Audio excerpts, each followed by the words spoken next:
তার নিজস্ব গন্তব্য ছিল। কবিতার অক্ষরে সেভাবেই তার সঙ্গে পরিচয়।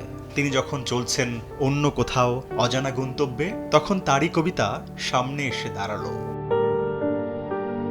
মধুমতির দু তীর কান্নায় ভাসিয়ে দিয়ে মৃত্যু তাকে পৌঁছে দিল তার নিজস্ব গন্তব্যে। চলে গেলেন তিনি পার্থিব সকল কিছুর ঊর্ধ্বে। অবশেষে যেই নগরীতে তার জীবন বয়ে গেছে বিদ্যুতের বেগে, সেই প্রিয়তম নগরী তাকে বিদায় জানালো চিরদিনের জন্য। কি বলনে আর কি বা চলনে।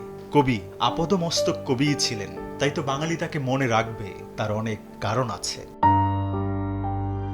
কবি কারো কৃতদাস হতে পারে না। কবির এমন উচ্চারণ তাকে নিয়ে যায় ভিন্ন এক লোকে।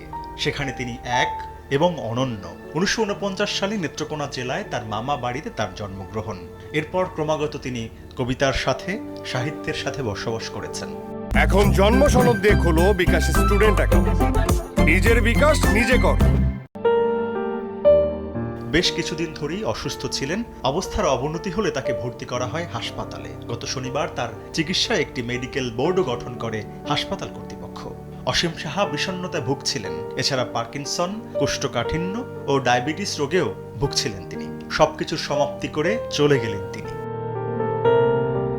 2012 সালে বাংলা একাডেমি পুরস্কার এবং 2019 সালে 21 পদকে ভূষিত করা হয় তাকে।